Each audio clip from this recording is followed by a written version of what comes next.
Sreekandan Nair sir സംസാരിച്ചു കഴിഞ്ഞതിന് ശേഷം ഞാൻ സംസാരിക്കുന്നതിൻ്റെ ഒരു പ്രശ്നമുണ്ടോ എന്ന് എനിക്കറിയില്ല. കാരണം വെച്ചാൽ സരളമായി ഇത്രയും കാര്യങ്ങൾ സുദീർഘമായി തന്നെ പ്രതിപാദിക്കാൻ അദ്ദേഹത്തിന് കഴിയുമ്പോൾ ഞാൻ വാസ്തവത്തിൽ പറയാൻ ആഗ്രഹിച്ച കാര്യങ്ങൾക്ക് പിന്നീട് പ്രസക്തിയില്ലാതെ പോകുന്നുണ്ടോ എന്ന് എനിക്കൊരു സംശയമില്ലാതില്ല. എന്തായാലും ഭാവി കേരളത്തിൽ മാധ്യമങ്ങളുടെ പങ്ക്, നിലപാട് എന്ന വിഷയം ആലോചിക്കുമ്പോൾ അദ്ദേഹം പറഞ്ഞ ഒരു വാചകത്തിൽ നിന്ന് ആരംഭിക്കാമെന്ന് എനിക്കും തോന്നുന്നു. അതായത്, കേരളത്തെ സംബന്ധിച്ചിടത്തോളം വലിയ അപകടങ്ങൾ വരാൻ പോകുന്നു എന്നത് സത്യമാണ്. ഞാൻ ഒട്ടും ശുഭപ്രതീക്ഷയിലല്ല. അപ്പോ അത് വളരെ നെഗറ്റീവായിട്ടുള്ള ഒരു സ്റ്റേറ്റ്മെന്റ് ആയി മാറും. പലരും വിചാരിക്കും ഇവിടെ വരാൻ പോകുന്ന ഏതെങ്കിലും സർക്കാരിനോ ഒന്നും തന്നെ ഇവിടെ കേരളത്തിന് വേണ്ടി ഒന്നും ചെയ്യാൻ സാധിക്കില്ല, കേരളം വളരെ ദുരിതപൂർണമായ ഒരു ജീവിതം നയിക്കുന്ന ഒരു സംസ്ഥാനമായി എല്ലാ കാലത്തേക്കും അങ്ങനെ പോവും എന്നൊക്കെയാണ്. അതെന്തുകൊണ്ട് ഇപ്പോൾ ഈ മാറ്റങ്ങൾ കണ്ടില്ല എന്ന ചോദ്യത്തിലേക്ക് വരെ വരാൻ സാധ്യതയുണ്ട്. എത്ര മാറ്റങ്ങൾ വന്നു കേരളത്തിൽ. അപ്പോൾ അതൊന്നും കാണാതെ നിങ്ങൾ വളരെ പെസിമിസ്റ്റിക് ആയിട്ട് സംസാരിക്കുകയാണെന്നുള്ള ഒരു അഭിപ്രായം വരാൻ സാധ്യതയുണ്ട്. പക്ഷേ അങ്ങനെ ഒരു അഭിപ്രായം എനിക്കില്ല. കേരളം ഭൗതികമായി മാറിയിട്ടില്ല എന്നോ, നിലവിൽ ആ നിലയ്ക്ക് ഈ മാധ്യമ പ്രവർത്തനം ഞാൻ ആരംഭിക്കുന്ന 10-30 വർഷത്തിന് മുമ്പാണ്. ഇപ്പോൾ ശ്രീകണ്ഠൻ നായർ സാറൊക്കെ ആരംഭിച്ചതിന് ഒരു 10 വർഷത്തിനുള്ളിൽ ഞാനും ഒക്കെ ഇത് തുടങ്ങിയിട്ടുണ്ട്. അപ്പോ ആ കാലഘട്ടത്തെ അപേക്ഷിച്ച് നോക്കി കഴിഞ്ഞാൽ കേരളം മാറിയില്ലേ എന്നൊക്കെ ചോദിച്ചു കഴിഞ്ഞാൽ ഒരുപാട് മാറിയിട്ട് 10 വർഷത്തിനുള്ളിൽ തന്നെ നല്ലപോലെ മാറിയിട്ടുണ്ട്. പക്ഷെ ഇതെല്ലാം ഭൗതികമായ ഒരു മാറ്റമാണ് എന്നതുകൊണ്ട് തന്നെ കൂടുതൽ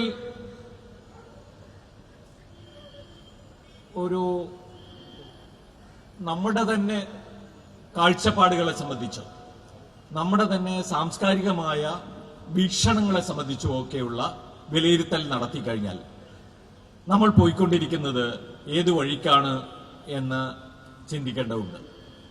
എനിക്ക് തോന്നിയിട്ടുള്ള ഒരു കാര്യം, അദ്ദേഹം ഇവിടെ സൂചിപ്പിച്ച ഒരു പ്രധാനപ്പെട്ട പോയിന്റുണ്ട്. നമ്മളിപ്പോ ഒരു വിജ്ഞാനാധിഷ്ഠിത സമ്പദ്വ്യവസ്ഥ എന്ന് പറയുന്ന ഒരു പുതിയ കാഴ്ചപ്പാടിന്റെ അടിസ്ഥാനത്തിലുള്ള വ്യാവസായികമായ പുരോഗതിയെക്കുറിച്ച് കുറെ കാലമായി സംസാരിക്കുന്നുണ്ട്. ഇപ്പോൾ വ്യവസായ മന്ത്രി പി രാജീവ് ഉൾപ്പെടെ അതിന്റെ ഒരു വലിയ തലത്തിലുള്ള പുരോഗതിയെക്കുറിച്ചും അല്ലെങ്കിൽ അതിലൂടെ ആർജിക്കാൻ കഴിയുന്ന വലിയ നേട്ടങ്ങളെക്കുറിച്ചും ഒക്കെ ധാരാളം സംസാരിക്കുന്നത് നമ്മൾ കേട്ടിട്ടുണ്ട്. ശരിയായിരിക്കാം, വിജ്ഞാനാധിഷ്ഠിത സമ്പദ് വ്യവസ്ഥയ്ക്ക് കേരളത്തിൽ നല്ല സാധ്യതകളുണ്ട്. എന്തിന്റെ അടിസ്ഥാനത്തിലാണ്? അക്കാഡമിക്സിന്റെ അടിസ്ഥാനത്തിലാണ് നമ്മൾ ഇത് പറയുന്നത്. നമ്മുടെ അക്കാദമിക നിലവാരം, നമ്മുടെ ഉന്നത വിദ്യാഭ്യാസത്തിന്റെ നിലവാരം ഒക്കെ പലതരത്തിലുള്ള ശാസ്ത്ര സാങ്കേതിക മേഖലകളിലേക്ക് പുതിയ പുതിയ തുറകൾ കണ്ടെത്തിക്കൊണ്ട് സഞ്ചരിക്കുന്നു. അതിന്റെ അടിസ്ഥാനത്തിൽ ഇവിടെ നിന്ന് ധാരാളം വിദ്യാർത്ഥികൾ ഉന്നത വിദ്യാഭ്യാസ രംഗത്ത് നല്ല നിലവാരത്തിൽ പുറത്തു വരുന്നു, യൂണിവേഴ്സിറ്റികളിൽ നിന്ന് പുറത്തു വരുന്നു. അവർ നമ്മുടെ സമ്പത്താണ്. ആ സമ്പത്ത് ഉപയോഗിച്ചുകൊണ്ട് നമുക്കിവിടെ ഒരു സമ്പദ് വ്യവസ്ഥ, വലിയ ഒരു ഇക്കോണമി കെട്ടിപ്പടുക്കാൻ കഴിയും. അത് ഇവിടെ തന്നെ സാധ്യമാവും. നമ്മൾ അവരെ പുറം ലോകത്തെ അല്ലെങ്കിൽ മറ്റു രാജ്യങ്ങളിലേക്ക് അയക്കാതെ ഇവിടെ തന്നെ ലോകത്തിന് ആവശ്യമായ ഫോർമുലകൾ, അത്തരത്തിലുള്ള ലോകത്തിന് പല നിലക്കും ആവശ്യമായ ഫോർമുലകൾ രൂപവൽക്കരിക്കുന്നതിനും അത് ഐഡിയേറ്റ് ചെയ്യുന്നതിനും ഒക്കെയുള്ള ഒരു സംസ്ഥാനമായിട്ട് കേരളത്തിന് മാറാൻ കഴിയും. നല്ല സങ്കല്പമാണ്. അതിനു വേണ്ടുന്ന ചില ഭൗതികമായ ഒരുക്കങ്ങൾ നടത്തുകയും ആ വഴിക്ക് ചില നേട്ടങ്ങൾ ഉണ്ടാക്കുകയും ചെയ്തു എന്നാണ് സർക്കാരും അവകാശപ്പെടുന്നത്. എനിക്ക് ഇതിലൊന്നും എതിരഭിപ്രായമില്ല.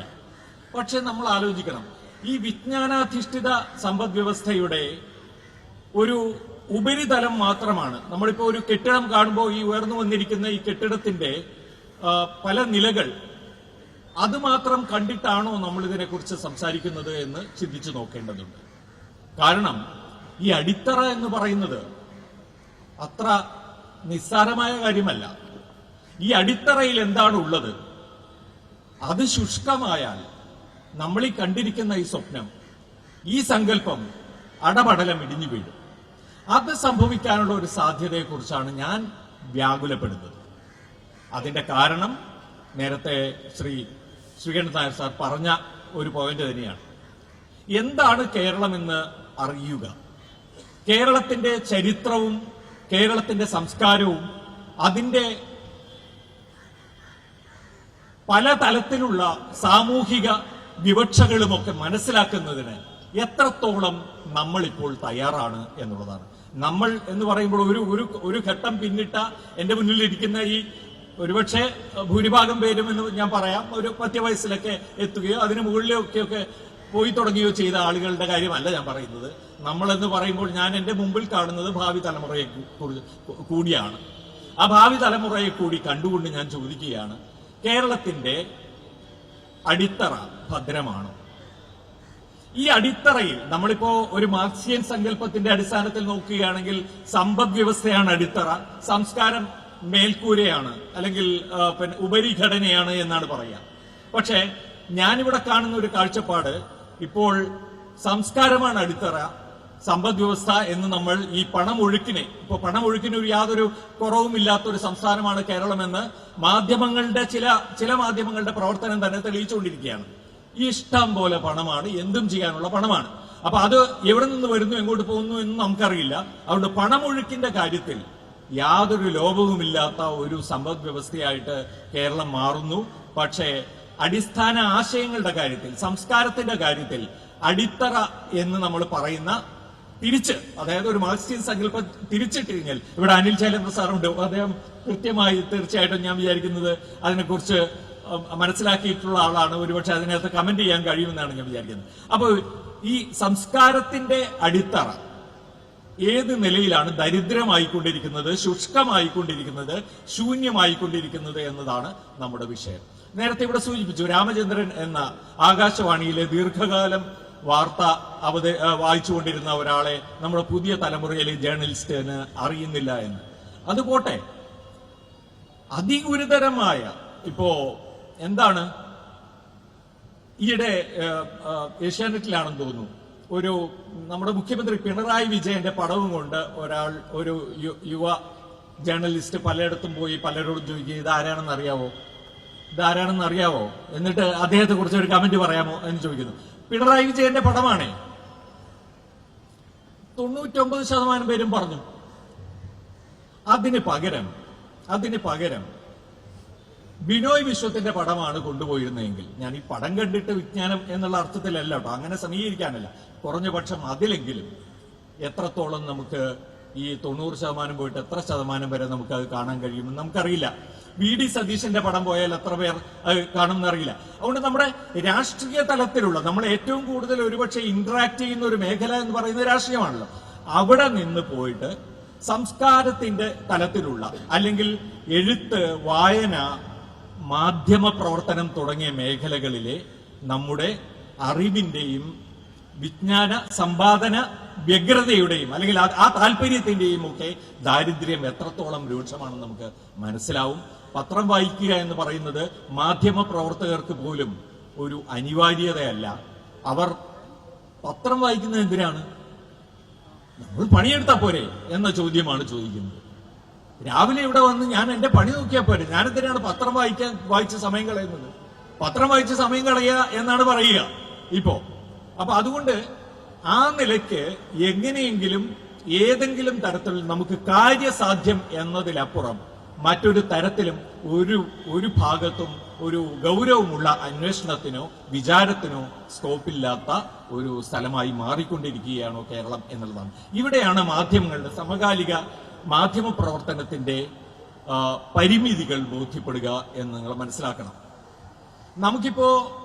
ഇപ്പൊ കഴിഞ്ഞൊരു ദിവസം ചരിത്രകാരനായ കെ.എൻ. പണിക്കർ അന്തരിച്ചു. കെ.എൻ. പണിക്കർ അന്തരിച്ചു എന്ന് പറയുമ്പോൾ നമുക്ക് ഒരു വ്യക്തിയെക്കുറിച്ചുള്ള സംഗതിയല്ല ഞാൻ എത്ര കണ്ട് ഗൗരവമുള്ള അന്വേഷണം കേരളത്തെക്കുറിച്ചും രാജ്യത്തിന്റെ മറ്റ് തരത്തിലുള്ള സാമൂഹിക സാംസ്കാരിക ചരിത്ര മേഖലകളിൽ നടത്തിയിട്ടുള്ള ഒരു വ്യക്തിയാണ്. എങ്ങനെ കടന്നു പോകുന്നു എന്ന് നോക്കൂ. വളരെ എന്താ പറയാ, സ്പെസിഫിക് ആയി അദ്ദേഹത്തെ മനസ്സിലാക്കുകയും അദ്ദേഹത്തിന്റെ സംഭാവനകൾ തിരിച്ചറിയുകയും ചെയ്ത ആളുകൾ ഒരുപക്ഷെ അദ്ദേഹത്തെ ഓർമ്മിക്കുകയും അദ്ദേഹത്തിന് വേണ്ടി എഴുതുകയും ഒക്കെ ചെയ്യുന്നുണ്ടാകാം. അത് സംഭവിച്ചിട്ടുണ്ട്. ചില വാരികകളും ഒക്കെ അങ്ങനെ പുറത്തു വന്നിട്ടുണ്ട്. ഞാൻ പറഞ്ഞത് കേരളത്തിനെ സംബന്ധിച്ചിടത്തോളം ഒരു 10-30 കൊല്ലം മുമ്പ് ശരിക്കും പറയുകയാണെന്ന് കെ.എൻ. പണിക്കർ ആരാണെന്ന് ചോദിച്ചാൽ കെ.എൻ. പണിക്കരുടെ ഒരു കാര്യം ഇവിടെ പറഞ്ഞാൽ ശ്രദ്ധിക്കാൻ ആളുണ്ടായിരുന്നു. EMS എന്ന് പറയുന്നത് നമ്മുടെ ഒരു വികാരമായിരുന്നു. ഒരു നേതാവ് എന്നതിലുപരി ഒരു വികാരമായിരുന്നു. കെ. കരുണാകരൻ എന്ന് പറയുന്നത് ഒരു ഓടി നടന്ന് വികസന കാര്യങ്ങൾ നടപ്പാക്കാൻ തൽപരനായിരുന്ന ഒരാളായിട്ട് കണക്കാക്കപ്പെട്ടിരുന്നു. അദ്ദേഹത്തിനെതിരായ വിമർശനത്തിന് പോലും ഇവിടെ പ്രസക്തി ഉണ്ടായിരുന്നു. അപ്പോ അത്തരം കാര്യങ്ങളെല്ലാം വിട്ട് ഇവിടെ ഒരു പുതിയ കാലഘട്ടത്തിന്റെ ഭാഷയും പുതിയ കാലഘട്ടത്തിന്റെ പ്രവർത്തനങ്ങളുമാണ് നടന്നുകൊണ്ടിരിക്കുന്നത്. ആ പുതിയ കാലഘട്ടത്തിൽ നമുക്ക് ഒന്നും തന്നെ ഗൗരവമായി ചിന്തിക്കേണ്ടതില്ല എന്നുള്ളതാണ്. ഇതിന്റെ ഒരു മേഖല എന്ന് പറയുന്നത് തീർച്ചയായും സാമൂഹിക മാധ്യമങ്ങളുടെ മേഖലയാണ്. നമ്മളിപ്പോ എത്ര എല്ലാവരോടും മാധ്യമ പ്രവർത്തന രംഗത്ത് സീരിയസ് ആയി വർക്ക് ചെയ്യുന്ന ആളുകളോട് സാമൂഹ്യ മാധ്യമങ്ങൾ നിങ്ങൾക്ക് ഒരു ഭീഷണിയാണോ എന്ന് ചോദിച്ചാൽ എന്ത് ഭീഷണി? ഒരു ഭീഷണിയില്ല. അവരവരുടെ പണിയെടുക്കുന്നു, ഞങ്ങൾ വളരെ സീരിയസ് ആയി മാധ്യമ പ്രവർത്തനം നടത്തുകയല്ലേ എന്നേ പറയൂ. പക്ഷെ യഥാർത്ഥത്തിൽ മാധ്യമ പ്രവർത്തനത്തെ ഈ സാമൂഹ്യ മാധ്യമങ്ങൾ കാര്യമായി സ്വാധീനിച്ചുകൊണ്ടിരിക്കുകയാണ് എന്നുള്ള കാര്യത്തിൽ ആർക്കും ഒരു സംശയവും വേണ്ട. അവിടെ എങ്ങനെ ഇത് കാര്യങ്ങൾ സ്വീകരിക്കപ്പെടും എന്ന ചോദ്യത്തിനുള്ള ഒരു മറുപടി കൂടിയായിരിക്കും ഇപ്പോൾ ചാനലുകളിൽ. ഇപ്പോൾ നമുക്കറിയാം, ഒരു ഭാഗത്ത് ബാർക്ക് എന്ന് പറയുന്ന സംവിധാനത്തിലൂടെ നിശ്ചയിക്കപ്പെടുന്ന റേറ്റിംഗ്, മറ്റൊരു ഭാഗത്ത് എത്ര ആളുകൾ കണ്ടു എന്നത് തന്നെയാണ് ചോദ്യം. എത്ര ആളുകൾ നമ്മുടെ ആ പറയുന്ന വീഡിയോ കണ്ടു, അതിന് എന്തുമാത്രം ട്രാക്ഷൻ ഉണ്ടായി, ഇതാണ് പ്രധാനപ്പെട്ട ചോദ്യമായിട്ട് വരുന്നത് മാധ്യമ മേഖലയിൽ ഉൾപ്പെടെ. അതുകൊണ്ട് അത് സ്വാധീനിക്കാത്ത ഒരു മാധ്യമ പ്രവർത്തനമാണ് ടെലിവിഷനുകളിൽ നടന്നുകൊണ്ടിരിക്കുന്നത് എന്ന് കരുതുകയേ വേണ്ട, അതുണ്ട്. അപ്പൊ ഈ സാമൂഹ്യ മാധ്യമങ്ങൾ എങ്ങനെ പ്രവർത്തിക്കുന്നു, അതിന്റെ പ്രതലത്തിൽ നടക്കുന്ന നിസ്സാരവൽക്കരണം, എല്ലാ കാര്യത്തോടും അതീവ നിസ്സാരമായും വളരെ പ്രതിലോമകരമായും, ഞാൻ അങ്ങനെ പറയാം, പ്രതിലോമകരമായും പ്രതികരിച്ചുകൊണ്ടിരിക്കുന്ന ഒരു മാധ്യമ മേഖലയായി അത് നിലനിൽക്കുകയാണ്. അവിടെ നിന്ന് ലഭിക്കുന്ന ഇൻപുട്സ് ആണ്, അവിടെ നിന്ന് ലഭിക്കുന്ന റിയാക്ഷൻസ് ആണ് നമ്മുടെ എല്ലാ പ്രവൃത്തികളെയും സ്വാധീനിക്കുന്നത് എന്ന് വന്നു കഴിഞ്ഞാൽ പിന്നീട് നിങ്ങൾക്കൊന്നും വേണ്ട. ഇപ്പൊ പലരോടും ഞാൻ ചോദിക്കാറുണ്ട്, എങ്ങനെയാണ് നിങ്ങൾ വാർത്ത അറിയുന്നത്? ഫേസ്ബുക്കിൽ നിന്നാണ്. എന്താണ് ഈ ഫേസ്ബുക്കിൽ നിന്ന് അറിയുന്ന വാർത്ത? ഞാൻ ആരെയും കുറ്റം പറയല്ല, ഫേസ്ബുക്ക് ഞാനും ഉപയോഗിക്കാറുണ്ട്, നിങ്ങൾ ഉപയോഗിക്കാറുണ്ട്, എല്ലാവരും ഉപയോഗിക്കാറുണ്ട്. ഫേസ്ബുക്കിൽ നിന്ന് അറിയുന്ന വാർത്ത എന്ന് വെച്ചാൽ എന്താണ്?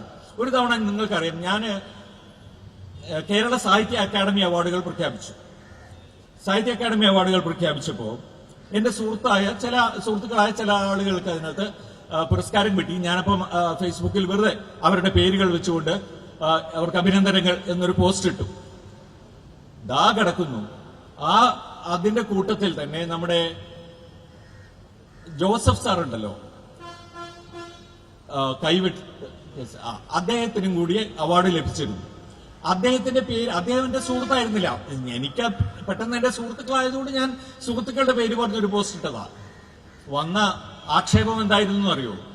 ആ വാർത്തയിൽ പ്രമോദ് രാമൻ ജോസഫ് സാറിന്റെ പേര് മനഃപൂർവ്വം ഒഴിവാക്കി എന്നായിരുന്നു. എന്ത് വാർത്ത വേറെ പോവാണ്, വാർത്ത ചാനലിൽ വേറെ പോകുന്നുണ്ട്, മറ്റെല്ലായിടത്തും ഞങ്ങളുടെ പ്ലാറ്റ്ഫോംസിലൊക്കെ വാർത്ത, അതില് ജോസഫ് സാറുണ്ട്, എല്ലാവരും ഉണ്ട്, ബാക്കി എല്ലാവരും ഉണ്ട്. പക്ഷേ ഇതാണ് സംഗതി. അപ്പൊ എന്ന് വെച്ചാൽ വാർത്ത എന്ന് നമ്മൾ വിചാരിക്കുന്നത് ആരെങ്കിലും ഫേസ്ബുക്കിൽ ഇടുന്ന ഒപ്പീനിയനോ അല്ലെങ്കിൽ മറ്റേതെങ്കിലും തരത്തിലുള്ള, ചിലപ്പോഴൊക്കെ വളരെ എനിക്കത് പറയാൻ കിട്ടുന്നില്ല, അത്ര കണ്ട് മോശമായ തരത്തിലുള്ള പോസ്റ്റുകളും ഒക്കെ ഇട്ടിട്ട് അത് കണ്ടിട്ടാണ് നമ്മൾ വാർത്ത എന്ന നിലയിൽ അതിനെ സ്വീകരിക്കുന്നത് എന്ന് കാണുക. അപ്പൊ ഇതെല്ലാം സംഭവിക്കുന്നു. ഇതൊന്നും കമ്പാർട്ട്മെന്റലൈസ്ഡ് അല്ല. ഇപ്പോ ഇതെല്ലാം കൂടി പരസ്പരം ഇന്ററാക്ട് ചെയ്യുകയും പരസ്പരം കുഴഞ്ഞു മറിഞ്ഞ് കിടക്കുകയും ചെയ്യുന്ന ഒരു സാഹചര്യത്തിലാണ് നമ്മൾ നിൽക്കുന്നത്.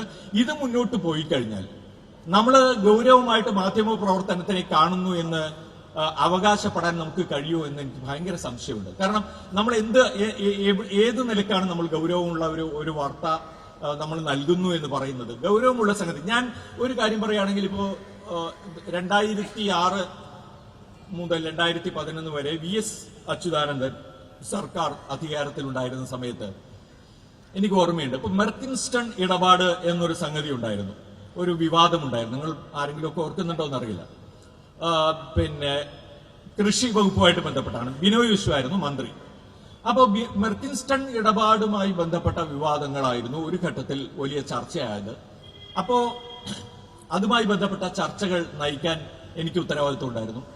ഞാന് ഈ മെർക്കിൻസ്റ്റൺ ഇടപാടുമായി ബന്ധപ്പെട്ട സകല കാര്യങ്ങളും ഇങ്ങനെ ഇരുന്ന് പഠിച്ച് അതിന്റെ A to Z ഒരു കാര്യം, കാരണം ചർച്ചയിൽ മറ്റാരെങ്കിലും എന്തെങ്കിലും ഒന്ന് പറഞ്ഞ് വിട്ടുപോയി കഴിഞ്ഞാൽ നമ്മൾ പോയില്ലേ, തീർന്നു പോയില്ലേ. അതുകൊണ്ട് അങ്ങനെയൊക്കെ പഠിച്ച് വാർത്ത അല്ലെങ്കിൽ ചർച്ചകൾ കൊണ്ടുപോയിട്ടുണ്ട്. അതുപോലെ എത്രയോ വിഷയങ്ങളിൽ അങ്ങനെ ചെയ്തിട്ടുണ്ട്. അപ്പോ അങ്ങനെ ചെയ്തുകൊണ്ടിരിക്കുന്ന ഒരു സംഗതിയാണ് ഇന്നിപ്പോൾ നോക്കുമ്പോൾ, വളരെ പെട്ടെന്ന് നമ്മൾ നോക്കുമ്പോൾ ആരുടെയെങ്കിലും ഒരു പ്രസ്താവന മതി. ആരുടെയെങ്കിലും ഒരു പ്രസ്താവന വെച്ചാണ് രാത്രി 8 മണിക്ക് എന്തെങ്കിലും ഒരു ചർച്ചയൊക്കെ നടക്കും. വളരെ സുഖമാണ്, വളരെ എളുപ്പമാണ്. നിങ്ങൾ അത് പറഞ്ഞില്ലേ, അത് പറഞ്ഞില്ലേ, ഇത് പറഞ്ഞില്ലേ, വളരെ എന്താ പറയാ, അങ്ങനെ ഇങ്ങനെ വളരെ ഈസി ആയിട്ട് ഒരു പ്രിപ്പറേഷനോ ഒരു കാര്യവും കൂടാതെ വളരെ പെട്ടെന്ന് ചർച്ച നടത്തി പോകാവുന്ന ഒരു സംഗതിയായി മാറുകയാണ്. ഞാൻ സെൽഫ് ക്രിട്ടിക്കലായിട്ടാണ് പറയുന്നത്. അതേസമയം തന്നെ നമ്മൾ കാണേണ്ട ഒരു കാര്യം, ഇതിലുള്ള മത്സരാധിഷ്ഠിതമായ ചില വിഷയങ്ങൾ കൂടിയാണ്. ഇതില്ല എന്ന് നമുക്ക് പറയാൻ കഴിയില്ല. നമ്മളൊരു പ്രോഡക്റ്റാണ് മുന്നോട്ട് വയ്ക്കുന്നത്. അപ്പൊ എവിടെയാണത് സംഭവിക്കുന്നത്? എവിടെയാണ് അത്തരം, അതായത് നിസ്സാരവൽക്കരിക്കപ്പെട്ട കണ്ടന്റിന് താല്പര്യം വരികയും ആ താല്പര്യം ഇങ്ങനെ കൂടിക്കൂടി വരിക, അതിന് നല്ല ട്രാക്ഷൻ കിട്ടുക, അത് മതി എന്ന നിലയിലേക്ക് കാര്യങ്ങൾ പോവുക. ഈ ഗൗരവപ്പെട്ട എന്ന് പറയുമ്പോൾ ഞാനിപ്പോ മെർക്കിൻസ്റ്റൺ ഇടപാട് പോലുള്ള സാധനങ്ങൾ മാത്രമേ വാർത്തയാവൂ എന്നുള്ള അർത്ഥത്തിലല്ല കേട്ടോ പറയുന്നത്. അതുപോലുള്ള പല പല കാര്യങ്ങളുണ്ട്, പല കാര്യങ്ങളുമുണ്ട്. നമ്മളിപ്പോ വാർത്തയിൽ പിന്നെ എന്താ സൂക്ഷ്മമായും പഠിച്ചുമൊക്കെ ചെയ്യണമെന്നൊക്കെ എല്ലാവരും പറയും. ഗൗരവത്തിൽ വാർത്തയെ കാണണം, ചെയ്യണം എന്നൊക്കെ. അങ്ങനെ ചെയ്തു കഴിഞ്ഞാൽ കിട്ടുന്ന റിസൾട്ടിനെ കുറിച്ചാണ് ഞാൻ പറയുന്നത്. ആർക്കും യാതൊരു താല്പര്യം ഉണ്ടാവില്ല. നല്ല വാർത്തകൾ എല്ലാവർക്കും വലിയ ആഗ്രഹമാണ്, പറയും, എല്ലാവരും പറയും നല്ല വാർത്തകൾ എന്താ ഇല്ലാത്ത, പോസിറ്റീവ് വാർത്തകൾ എന്താ ഇല്ലാത്ത. പോസിറ്റീവായിട്ടുള്ള ഒരു വാർത്ത വന്ന് അത് നമ്മൾ ചാനലിൽ കൊടുക്കുന്നു, നമ്മൾ ഉടനെ യൂട്യൂബിൽ ഇടുന്നു. ഒരു 4 ദിവസം കഴിഞ്ഞ് നോക്കിക്കഴിഞ്ഞാൽ പോലും 500 വ്യൂസ് ഉണ്ടാവില്ല. ഞാൻ പറയുന്നത് അത് എല്ലാവരും കണ്ട് അതിന് കാശ് കിട്ടാൻ വേണ്ടി ഒരു സംഗതി ഉണ്ടാക്കണമെന്നുള്ള അർത്ഥത്തിലല്ല കേട്ടോ. ഞാൻ പറയുന്നത് അത് ആളുകൾ അത് സ്വീകരിക്കുന്നില്ല എന്നുള്ള ഒരു പ്രശ്നം വരുന്നുണ്ട്. അപ്പൊ അത് സ്വീകരിക്കാൻ അപ്പൊ ഇന്ന് ഞാൻ ചെയ്തൊരു സാധനം ഞാൻ നിങ്ങളോട് പറയാം. കഴിഞ്ഞ ദിവസം CM-ന്റെ ഇന്റർവ്യൂ മറ്റുള്ളവരെ പോലെ തന്നെ ഞാനും ചെയ്തിരുന്നു. ശ്രീകണ്ഠൻ നായർ സാറും ഉണ്ടായിരുന്നു. ഞാൻ ചെയ്ത ഇന്റർവ്യൂവിൽ അദ്ദേഹം പറയുന്നുണ്ട്, ശബരിമല സ്ത്രീ പ്രവേശവുമായിട്ട് ബന്ധപ്പെട്ട് കോൺസ്റ്റിറ്റ്യൂഷണൽ ആയിട്ടുള്ള ക്വസ്റ്റ്യൻസിന് ഇതുവരെ ഞങ്ങൾ മറുപടി നൽകിയിട്ടില്ല, അങ്ങനെ വേണ്ടി വന്നില്ല, സുപ്രീം കോടതി ചോദിച്ചിട്ടില്ല എന്ന്. സത്യത്തിൽ അതല്ല, ചോദിച്ചിട്ടുണ്ട്, അതിന് ഉത്തരവും നൽകിയിട്ടുണ്ട്. ഈ സുപ്രീം കോടതിയിൽ കേരള സർക്കാർ നൽകിയ റിട്ടേൺ സബ്മിഷന്റെ കോപ്പി എടുത്തു വെച്ച് ഞാൻ വിശദമായി പഠിച്ച് ഞാൻ ഇന്ന് അതുമായി ബന്ധപ്പെട്ട, അതായത് മുഖ്യമന്ത്രി പറഞ്ഞതല്ല ശരി, ഇങ്ങനെ ഒരു സംഗതി നടന്നിട്ടുണ്ട് എന്ന നിലയിൽ ഒരു വാർത്ത കൊടുത്തു. ഞാൻ കൊടുത്തിട്ടാണ് ഇങ്ങോട്ട് പുറപ്പെട്ടത്. ആ വാർത്ത ഞാൻ ഇപ്പോഴും യൂട്യൂബിൽ എടുത്ത് നോക്കിക്കഴിഞ്ഞാൽ നിങ്ങൾക്ക് അറിയാം. ഞാൻ ഈ പറഞ്ഞത് തന്നെയാണ് സത്യം. ആളുകൾക്ക് ഗൗരവം, ഞാൻ പറയുന്നത് ഇപ്പൊ എല്ലാവരും വളരെ ബലം പിടിച്ചിരുന്ന് ഗൗരവത്തിൽ ഇത് ഇതാക്കണം എന്നുള്ള അർത്ഥത്തിലേ അല്ല കേട്ടോ. എല്ലാവർക്കും ലൈറ്റ് മൊമെന്റ്സും എല്ലാവർക്കും ഇത് മനസ്സിലാക്കാനുള്ള എന്താ പറയാ, എല്ലാം ആസ്വദിക്കാനുള്ള ഒരു സാഹചര്യം ഉണ്ടാകേണ്ടത് സത്യമാണ്. പക്ഷേ ഗൗരവമുള്ള അന്വേഷണങ്ങളും ഗൗരവത്തിലുള്ള അല്ലെങ്കിൽ നമ്മളെ ബാധിക്കുന്ന വിഷയങ്ങളെ സംബന്ധിച്ച നമ്മുടെ മനസ്സിലാക്കലുകളും എല്ലാം തന്നെ പ്രധാനമാണ്. അപ്പോ അതൊന്നും സാധിക്കാത്ത, അതിനൊന്നും വാല്യൂ ഇല്ലാത്ത, അതൊന്നും നമുക്ക് വേണ്ടാത്ത ഒരു സാഹചര്യത്തിലേക്ക് മാധ്യമ പ്രവർത്തനത്തെ വഴിതിരിച്ചു വിടുന്ന അല്ലെങ്കിൽ അങ്ങോട്ട് ഒഴുക്കിക്കളയുന്ന ഒരു സാഹചര്യം ഇപ്പോൾ രൂപപ്പെട്ടിട്ടുണ്ട് എന്നാണ് എനിക്ക് തോന്നുന്നത്. അത് ഇനി വരും കാലത്ത് അത് കൂടുതൽ ശക്തിയാർജിക്കുന്നുണ്ടെങ്കിൽ മാധ്യമ പ്രവർത്തനം എന്ന് പറയുന്നത് നമുക്കൊരു എന്താ പറയാ, മൊത്തത്തിലൊരു എല്ലാം ഉൾപ്പെട്ട, അതായത് മിമിക്രിയും മോണോ ആക്ടും ശാസ്ത്രീയ സംഗീതവും കഥകളി സംഗീതവും ലളിതഗാനവും എല്ലാം ഉൾപ്പെട്ട, നാടകവും കഥകളി എല്ലാം ഉൾപ്പെട്ട ഒരു ഷോ ആയിട്ട്, അത്തരത്തിലുള്ള ഒരു കലോത്സവമായിട്ട് മാധ്യമ പ്രവർത്തനം മാറും. അതായിരിക്കും എല്ലാവർക്കും, അതിലെ ചിരിയും തമാശയും കളിയും ഒക്കെ ആയിരിക്കും എല്ലാവർക്കും താല്പര്യവും ഒക്കെ എന്ന നിലയിലേക്ക് മാറാനുള്ള സാധ്യതയുണ്ട്. അവിടെ ഭാവി കേരളത്തെ സംബന്ധിച്ചുള്ള, അല്ലെങ്കിൽ കേരളം ഏത് വഴിക്ക് പോകുന്നു, ആ കേരളത്തിന്റെ പോക്കിനെ സംബന്ധിച്ച് എന്തെങ്കിലും ഒരു ക്രിയാത്മകമായ സംഭാവന നൽകാൻ മാധ്യമങ്ങൾക്ക് ആ ഘട്ടത്തിൽ സാധിക്കുമെന്ന് എനിക്ക് തോന്നുന്നില്ല. ഞാൻ വളരെ വളരെ നിരാശാഭരിതനാണ് അക്കാര്യത്തിൽ എന്ന് പറഞ്ഞുകൊണ്ട് ഞാൻ നിർത്തുന്നു. വളരെയധികം നന്ദി. കേബിൾ TV അസോസിയേഷന്റെ സംസ്ഥാന സമ്മേളനത്തിന് എല്ലാവിധ ആശംസകളും നേർന്നു. ഞാൻ നേരത്തെ പറഞ്ഞ പോലെ മുമ്പും പങ്കെടുത്തിട്ടുണ്ട്. കേബിൾ TV അസോസിയേഷൻ എന്ന് പറയുന്നത്, ഓപ്പറേറ്റേഴ്സ് അസോസിയേഷൻ എന്ന് പറയുന്നത്, നേരത്തെ ഇവിടെ സൂചിപ്പിച്ചതുപോലെ കേരളത്തെ സംബന്ധിച്ചിടത്തോളം ഇങ്ങനെ തുറന്ന് സംസാരിക്കാനുള്ള വേദികൾ ഒരുക്കുന്ന, അല്ലെങ്കിൽ ആ നിലയ്ക്ക് ജനാധിപത്യപരമായ ഇടപെടലുകൾ നടത്തുന്ന ഒരു സംഘടന, അത് അങ്ങേയറ്റം ശ്ലാഘനീയമായ ഒരു പ്രവർത്തനമാണ് അവർ നടത്തുന്നത്. അതിലുള്ള സന്തോഷവും നന്ദിയും അറിയിക്കുന്നു. നമസ്കാരം.